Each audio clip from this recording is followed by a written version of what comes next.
따라서 합시다. 겸손합시다. 때가 되면 높이십니다. 자, 우리 쓰리고 인사합시다. 옆에 있는 분에게 성도님 멋있고 아름답고 최고이십니다. 시작. 성도님 멋지고 아름답고 최고이십니다. 아멘. 요즘 나라가 뒤숭숭해서 사람들의 얼굴이 웃음이 사라졌어요. 그래서 제가 오늘 여러분을 좀 웃겨드리려고 합니다. 왜냐면 성경은 항상 기뻐하라고 했는데 여러분 기뻐하지 않으면요 우울증이 찾아오고 병이 찾아와요. 그래서 여러분 너무 정치에 민감할 필요 없어요. 따라서 합시다. 지구는 어떻게 하든지 굴러간다. 여러분 나라가 아무리 뭐가 어떻고 해도 하나님의 섭리에 톱니바퀴는 잘 굴러가고 있는 줄로 믿습니다. 여자가 늙으면 필요한 것이 5가지 있어요. 첫째가 뭐게요? 돈이죠. 두 번째로는 건강해야 돼요. 돈도 있지만 건강해야 돈을 쓸 거 아닙니까? 세 번째로는 그래요. 친구가 있어야 돼요. 그리고 딸이 있어야 돼요. 아들만 있는 분은 참 애석하게 됐어요. 뭐 며느리를 딸같이 생각하면 됩니다. 마지막은 찜질방이 필요하대요. 근데 우리 예수 믿는 사람은 대흥교회 기도방이 있어요. 4층에도 있고 여러분이 기도하시면은 외롭지 않아요. 그런데 여러분 남자가 늙어서 필요한 것이 또 5개 있대요. 첫째 누구예요? 자기 부인이고, 두 번째로는 마누라고, 세 번째로는 집사람이고, 네 번째로는 와이프고, 5번째로는 애들 엄마예요. 그래서 남자는 여자가 없으면 빨리 죽어요. 진짜 통계적으로. 그래서 여러분 아내가 살아계시는 분은 늘 아내한테 용돈을 주시길 바랍니다. 아멘 하셔야죠. 저도 아내한테 조금씩 용돈을 주고 있어요. 여러분 아들이 사춘기가 되면 남남이 되는 거 알죠? 그리고 군대 가면은요 손님이 되고 장가 가면 사돈이 돼요. 그리고 군대 제대하면 팔촌이 되고요. 장가 가면 사돈의 팔촌이고, 애를 낳으면요 동포, 그리고 해외 가면은 해외 동포가 된대요. 그러니까 아들을 참 이 가슴에 품고 있는 것이 딱 한계가 있다라는 거죠. 이런 말도 있어요. 잘난 아들은 나라의 아들이고 돈 잘 버는 아들은 사돈의 아들이에요. 아들 뺏긴다는 거죠.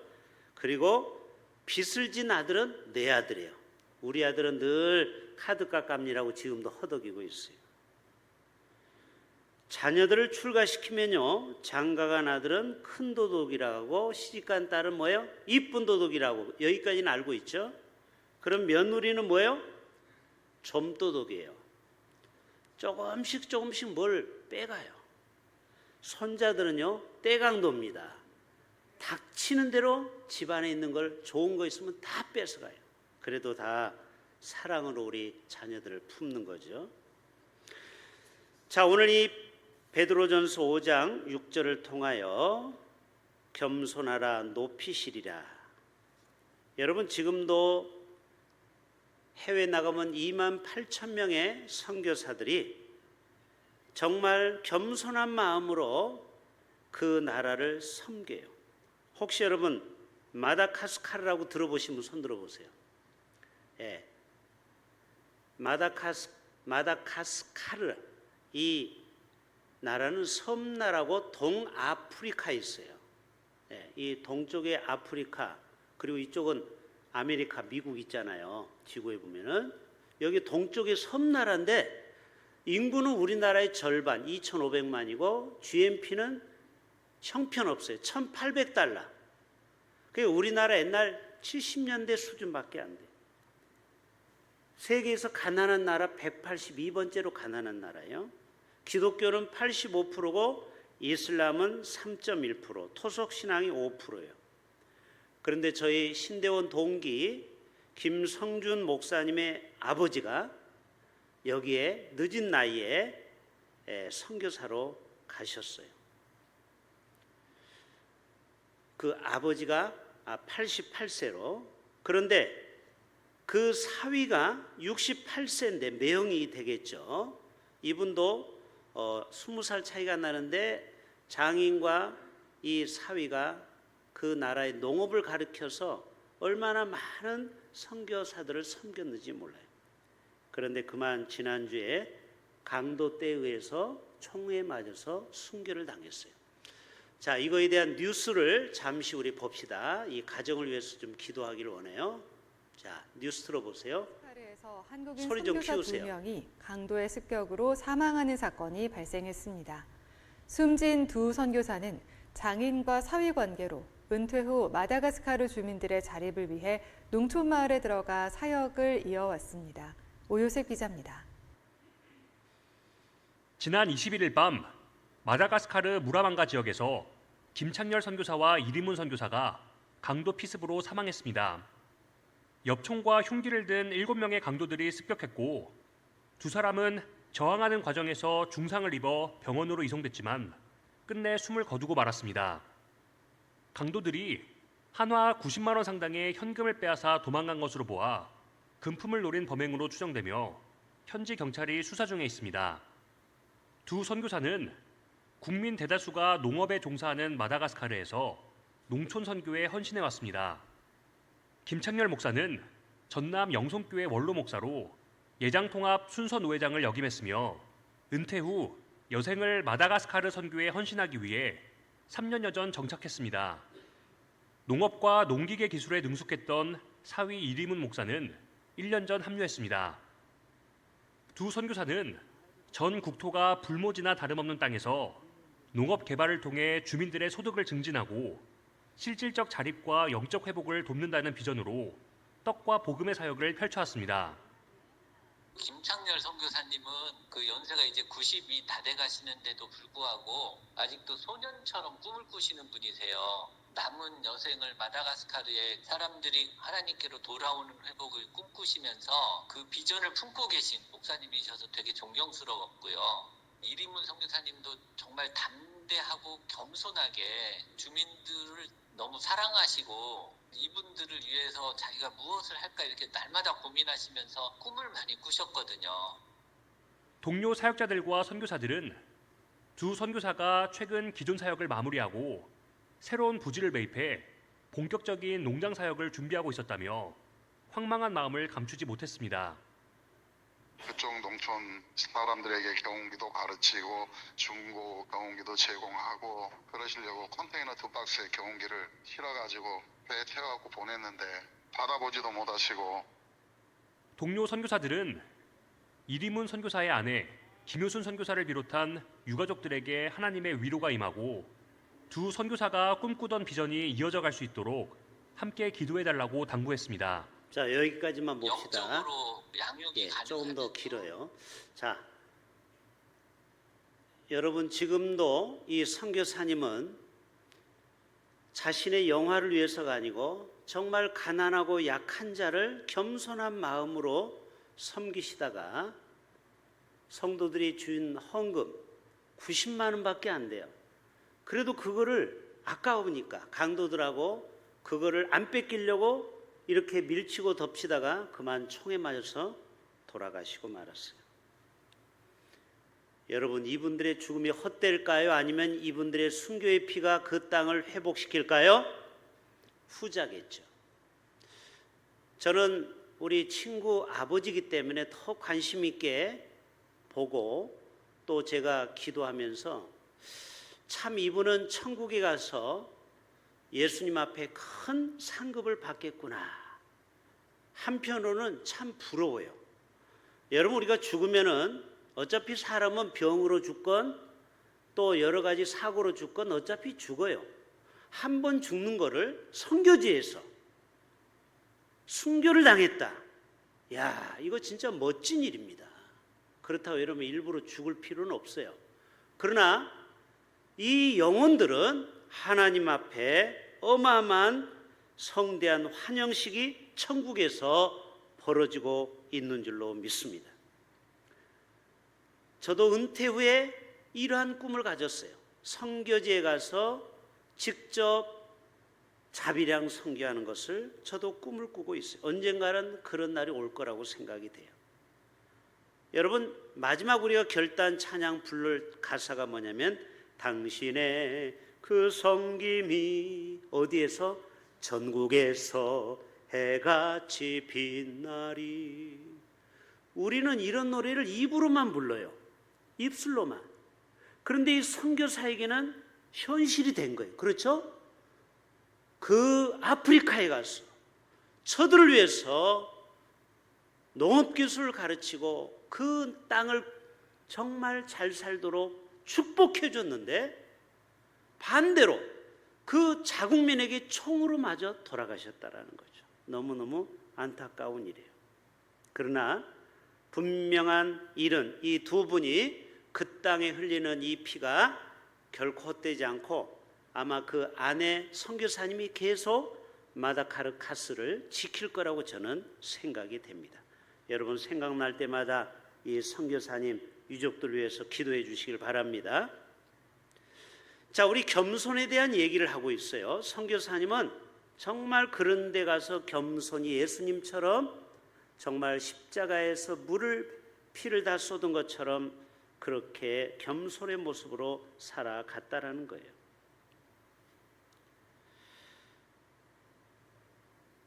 정약용 선생은요, 겸손은 사람을 머물게 하고 칭찬은 사람을 가까이 하고 사람의 넓음은 사람을 따르게 하고 그 사람의 깊이는 사람을 감동시킨대요. 참 멋진 말이죠. 그러니까 사람을 많이 따르는 사람, 팔로우가 많은 사람들은 겸손해야 돼요. 그리고 깊이가 있어야 돼요. 그리고 그의 사랑이 태평양같이 넓어야 돼요. 그리고 사람들을 칭찬해 줘야 돼요. 이러면요, 사람들이 여러분을 항상 따르는 그러한 사람이 될 수 있다라는 거예요. 여러분, 겸손은 최고의 미덕이라고 많은 사람들은 이야기합니다. 따라서 해볼까요? 겸손은 최고의 미덕입니다. 친절하고 사랑하고 여러 가지를 구제하고 여러 가지를 하지만 정말 겸손하는 것이 총합이라는 거예요. 모든 미덕의 최고가 겸손한 삶입니다. 솔로몬도 잠언에서 겸손을 많이 얘기했을까요? 안 했을까요? 잠언을 읽다 보면 겸손에 대한 얘기가 어마어마하게 많이 나와요. 예를 들어 볼까요? 겸손은 여호와를 경외함의 보상은 재물과 영광과 생명이니라. 저는 이 말씀 보고 우리도 한번 벤치마킹을 해보자. 여러분, 이 땅에서 재물이 많고 그리고 사람들에게 존경받고 장수하는 거 복이에요? 저주예요? 그게 복이에요? 저주예요? 복이죠. 이 땅에서 넉넉한 삶을 경제적으로도 누리고 좀 필요한 사람에게 나눠줄 수 있는 이런 재물의 복도 받고 그리고 사람들에게 존경받고 그리고 오래 사는 거 축복입니다. 그런데 뭐 하면? 겸손하면, 그리고 두 번째 여호와를 경외하면 내가 너에게 세 가지 보너스를 주는데 재물과 영광과 생명이니라. 그래서 이 첫 번째가 겸손한 사람이에요. 겸하는 패망의 선봉이요 겸손은 종기의 뭐라고요? 앞잡이다. 제일 앞에 가는 것이죠.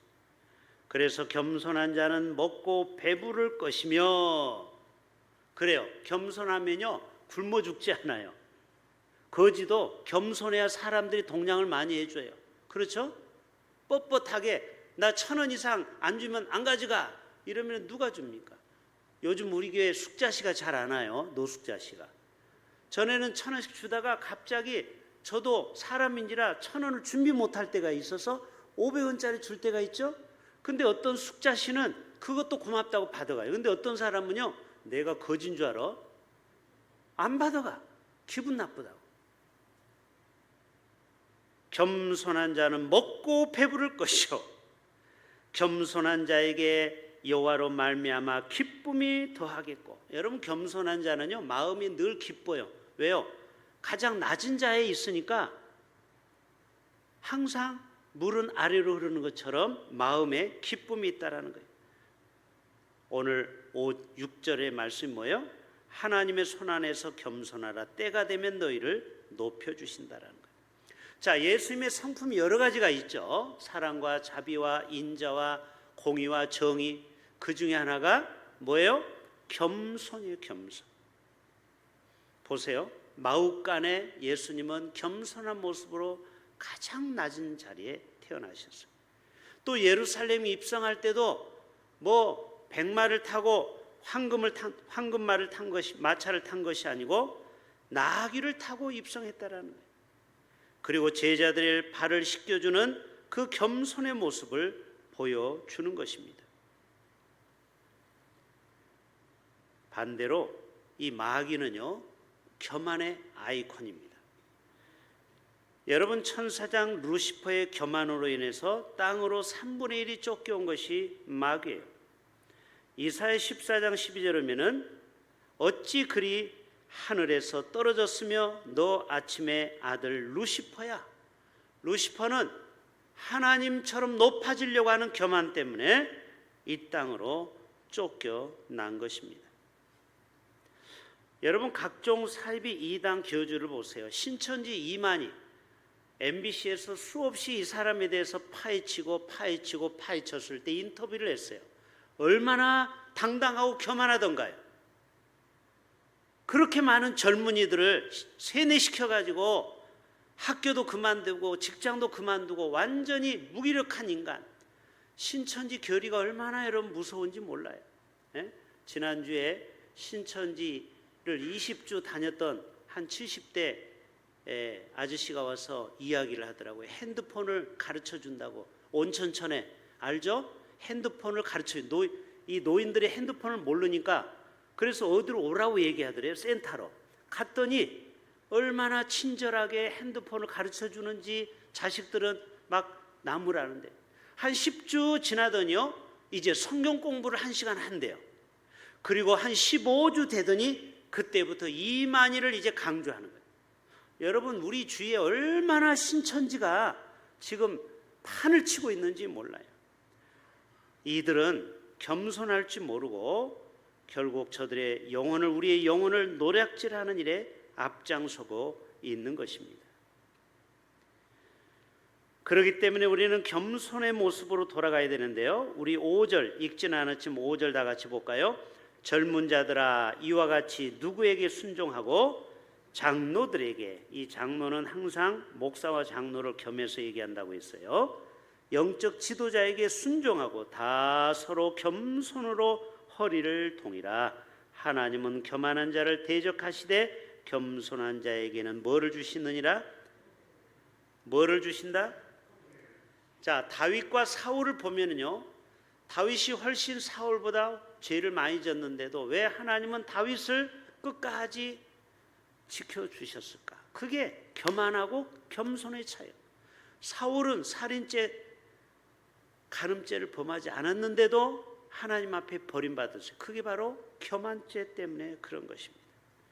다윗은 결국 아들 솔로몬에게까지 80년의 왕위를 이어가도록 복을 받습니다. 그러나 사울은 어때요? 아들 셋과 함께 전쟁통에서 죽고 말아요. 결국 대가 끊어져 버려요. 결국 교만한 자는 이 땅에서 멸한다라는 거죠. 옛날에 이 한센병 환자들도, 교만한 한센병 환자는요, 눈에 눈썹이 많이 빠지고 이 머리카락이 빠지는데 자기가 조금 눈썹이 남았다고 눈썹 다 빠진 사람 보고 자기가 더 잘났다고, 또 자기는 손가락 3개가 없는데 너는 손가락 5개가 없다고 또 거기서 자기가 자기를 드러내는 거예요. 이 문둥아, 너는 손가락도 하나도 없냐? 여러분 이게 뭐야? 인간의 마음속에는 끊임없이 남과 비교해서 자기가 잘났다라는 것을 드러내야 적성이 풀린다 이 말이에요. 우리가 볼 때는 똑같잖아요. 그 문둥이가 그 문둥인데 우리는 끊임없이 비교하고 자기가 높니 남니 이러한 오류에 우리는 빠질 수가 있다라는 것입니다. 여러분 겸손하면은요 세 가지 큰 유익이 있습니다. 이 얘기만 하고 빨리 마칩시다. 따라서 합시다. 겸손하면 더 많이 배울 수 있습니다. 여러분 학교 다닐 때도 겸손한 아이가 더 공부 시간에 더 선생님한테 많은 정보를 이렇게 가져가는 거예요. 그래서 우리는 항상 앞자리에 앉으려고 노력해야 돼요. 저도 어떤 세미나든지 앞에 앉아요. 그래야 강사하고 아이 컨택을 하기 때문에 또 졸 수도 없어요. 앞자리에 앉기 때문에. 배우려는 노력이 우리에게는 필요한 것입니다. 세상에서 제일 무서운 사람이 누구게요? 총칼 가진 사람이 아니에요. 책 한 권 읽어보고 자기가 대단한 사람이라고 교만한 사람. 근데 자기는 책 한 권밖에 안 읽어가지고 모든 것을 자기대로 재단하고 판단하고 결정해요. 그런데 책을 많이 읽다 보면은 사람이 겸손해져. 왜요? 끝도 없어. 내가 하는 거는 태평양에 물 한 바가지뿐이야. 그러니까 여러분 사람이 조금 배운 사람하고 많이 배운 사람의 차이점이 뭔지 아세요? 조금 배운 사람, 그냥 대학 정도 나온 사람, 학사 자격증 받은 사람과 신대원 박사가 된 사람의 차이점 뭐냐? 더 겸손해. 여러분 대학 교수들 보세요. 얼마나 겸손한지 몰라요. 왜요? 자기는 그 분야의 최고라고 해도 가보니까 더 세상은 배울 게 끝도 없어요. 그러니까 사람이 더 겸손할 수밖에 없는 겁니다. 여러분 영적 원리도 마찬가지입니다. 기도 조금 했다고 성경 조금 안다고 교만한 사람이 있어요. 자기가 어디 신학교 좀 나왔다고. 이게 어떻게 보면은 정말 어리석은 거예요. 정말 박사 중에 박사는요 겸손할 수밖에 없어요.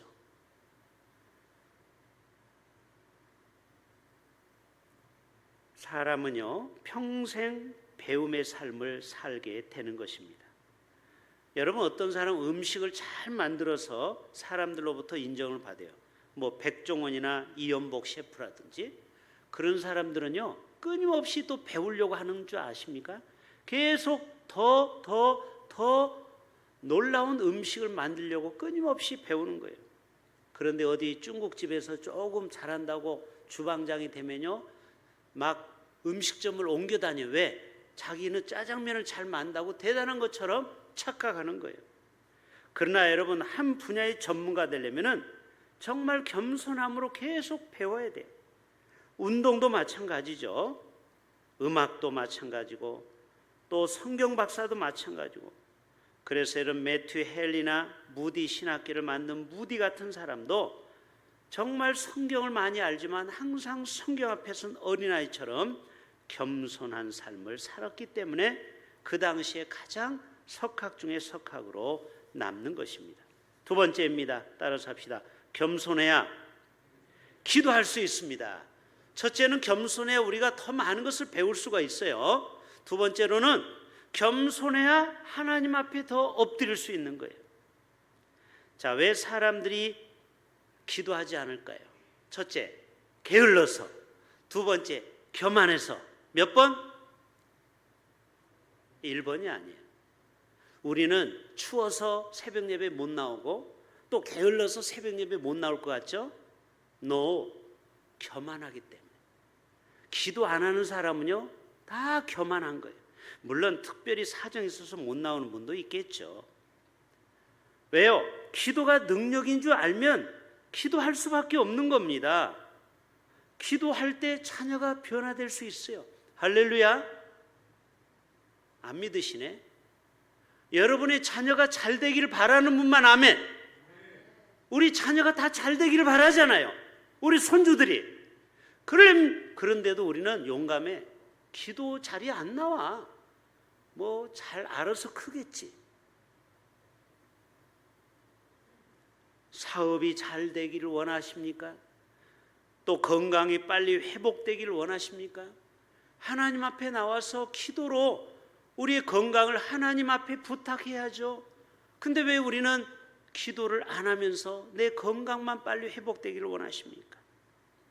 오늘도 오후에 교회 주차장에서 어떤 권사님 그 허리가 아파서 제가 간절히 기도해 드렸는데요. 너무너무 아파서 오늘 마약 진통제를 약을 받아왔다라는 거예요. 여러분, 사람이요 아프면은요 정말 사는 게 아닙니다. 그래서 여러분 100세, 120세까지 오래 사는 게 중요한 게 아니고 삶의 질이 좋아야 돼요. 맞죠? 건강하게 오래 살아야지 맨날 아파가지고 힘들면서 오래 사는 거는 사는 게 아닙니다. 저와 여러분은 이 땅에 사는 동안 오래 사는 게 중요한 게 아니고 질적으로 잘 살아야 돼. 웰다잉이라는 말 들어봤죠? 웰빙에서 지금은 웰다잉이에요. 우리가 이 땅에서 건강하게 살고 또 치매 걸리지 말고 그리고 내가 하나님을 정말 하나님 앞에 기도의 삶을 주님 앞에 갈 때까지 그 기도의 줄을 놓으면 안 되는 것입니다. 저와 여러분 모두가 다 겸손한 삶으로 나아갈 때 기도할 수밖에 없어요. 자, 요나 보세요. 분명히 니느웨로 가라고 했는데 다시스로 가서 불순종함으로 뼈아픈 고통을 받습니다. 물고기 뱃속에서 그가 하나님께 뭐라고 기도한지 아세요? 따라서 합시다. 내가 받는 고난으로 말미암아 여호와께 불러 아뢰었더니. 자, 보세요. 불순종하고 기도의 생활을 쉬게 되면은요 자기도 모르게 불순종하게 되고 실수를 하게 되고 죄를 짓게 돼요. 이게 가는 로드맵이에요. 기도를 안 하면 시험이 오면 넘어지는 거예요. 너희는 깨어 기도하라고 했죠? 시험 들지 않게 깨어 기도하라고 했는데 아무리 목사가 이렇게 얘기해도 여전히 기도의 자리에 안 나오면 어느 날 자기도 모르게 시험에 푹 빠지는 거예요. 어떤 유혹의 덫에 걸리기도 하고, 아이 나는 뭐 절대 돈, 여자, 이성, 뭐 명예 나는 괜찮을 거야. 여러분 장담하면 안 돼요. 유혹은 한순간에 오는 겁니다. 지금 내가 신앙생활 잘한다고 해서 영원히 잘할 거라는 것은 착각이에요. 여러분 기도의 걸음을 줘야 내가 이 땅에서 신앙의 열매를 맺게 되는 줄로 믿습니다. 기도의 걸음을 계속 줘야 되는 거예요. 그래야 내가 끝까지 배신하지 않고 가룟유다처럼 중간에 탈락하지 않고 끝까지 신앙생활을 마지막까지 주님 앞에 가게 되는 줄로 믿습니다. 우리는 너무 자기를 과신하면 안 돼요.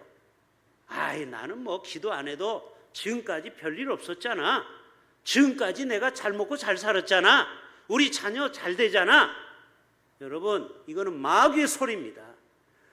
언제 어떤 순간에 우리의 자녀나 우리의 인생에 눈물 나는 일이 생길 수 있다는 거예요. 그렇기 때문에 우리는 예방기도가 필요한 줄로 믿습니다. 우리가 아무 일이 없을 때 기도로 저축을 하세요. 좀 제발. 우리 집안에 아무 일이 없다고 해서 기도를 놔버리면 안 돼요. 아무 일이 없을 때 내가 기도로 포인트를 짝짝 포인트를 쌓고 기도의 자리에 나올 때 우리가 정말 어려울 때 그 기도의 포인트를, 그 기도의 저축을 우리가 찾아 쓰게 되는 줄로 믿습니다. 자, 왜 저축을 합니까? 여기 은행 다니신 분도 계시지만 왜 저축을 해요? 갑자기 어려울 때 누구한테 아쉬운 소리 합니까? 그래도 내가 통장에 돈이 500만 원이라도 있어야 아쉬운 소리 안 하고 그 돈을 쓸 수 있는 것 아닙니까? 아니 그래 안 그래요? 옥장로님 통장에 얼마 있습니까? 자, 통장에 1,000만 원 이상 있는 분 손 들어보세요. 어떤 분은 코를 만지고 어떤 사람은 귀를 만지고. 여러분 적금을 하세요. 돈이 있어야 됩니다. 왜냐면 우리 인생에 갑자기 밤이 ATM 기계에서 돈을 못 뽑을 때도 있어요. 정말 절체절명의 순간에 그 밤에 누구한테 돈 끌어갑니까? 내 돈에 통장에 돈이 어느 정도 있어야 돼, 현금이. 그러면 여러분은 저한테 얼마 있어요? 없어요, 저도. 근데 이러면 안 돼요. 있어야 돼, 비상금이 항상. 정 없으면 금, 요즘은 금이 천정부지로 뛰어올라요. 여러분 투자할 거 다른 거 하지 마세요. 금을 사세요. 금. 자, 아무튼 우리가 이 땅에 살아가는 동안 저축이 필요하다, 지금 그 얘기를 하는 거예요. 기도의 저축은 반드시 요긴하게 써먹을 때가 있는 줄로 믿습니다. 여러분, 사람이 너무 위기를 당하면요, 기도가 안 나올 때가 있거든요. 그런데 기도를 많이 쌓아둔 사람은요, 기도를 안 해도 그 기도의 능력으로 하나님께서 그 시험과 어려움에서 넉넉히 빠져나가게 되는 줄로 믿습니다. 오늘 신문에 보니까 기가 막힌 카피라이트가 있어요. 태어나고 보니 선진국이었는데 지금은 절망, 2030. 이게 무슨 말인지 아세요? 지금 20대, 30대는 태어날 때가 몇 년도예요? 지금부터 20년 전이니까 한 2000년도였겠죠? 그때 우리나라가 25,000달러였단 말이에요. 이미 3만 달러에 진입했어요. 그러니까 선진국에 태어난 거예요. 얘네들이, 수원이 같은 이런 애들이, 진민이가. 그런데 지금은요, 얘네들한테 물어봤어요. 우리나라가 앞으로 어떻게 좋아질 건가? 좋아지겠다고 하는 사람은요, 40%밖에 안 돼요. 60%가 앞으로 미래가 훨씬 안 좋을 것이다 라고 응답을 했어요. 왜요? 지금 보세요. 나라 꼴이나 세상 돌아가는 거나 마음대로 되는 게 하나도 없어요. 여러분, 우크라이나의 전쟁이 날 줄을 누가 알았습니까? 세상은요, 나 혼자 뭘 잘한다고 되는 게 아니에요. 이 세상 모두가 다 네트워킹이 돼가지고 이게 다 얽히고 설켜버리니까 아무리 우리나라에서 성실하게 사업을 했던 사람도 얼마나 많이 망했습니까? 지금 트럼프가 뭐라고 했어요? 불법 이민자 다 쫓아내면서 70만 달, 700만 불, 700만 불을 주면은 뭐를 준다고 했어요? 뭐를 준다고 했어요? 비자 말고 뭐죠, 그거? 예? 시민권. 그걸 돈 주고 팔겠다는. 그러면은 우리나라 돈으로 거의 100억이에요. 그러니까 돈 많은 사람만 미국에 오라는 거예요. 돈 안 벌고 우리나라에서 돈만 찾아가는 흡혈귀들은 다 나가라는 거예요. 지금 완전히 미국 제일주의로 가고 있는 거 여러분 아시죠? 우리나라 관세가 25% 이제 자동차가 붙게 됩니다. 점점 우리나라도 어려움에 이제 계속 처하게 돼 있어요. 그러니까 젊은 애들도 미래가 그렇게 밝지 않다라는 거예요. 그런데도 교회 와서 기도 안 해요. 20, 30대가 새벽에 나와 기도 안 해요. 그래놓고 막연히 미래에 대한 두려움과 걱정만 하는 거예요. 하나님이 보실 때 너무너무 세상이 안타까운 거예요. 너희가 이렇게 어려울수록 나 앞에 와서 지혜를 구하고 이 나라의 난국을 위해서 기도해야 되는데 사람들은 기도에 이미 맛을 잃어버렸어요. 이제는 기도의 재미가 하나도 없는 거예요. 아무리 제가 얘기해도 여전히 안 나와.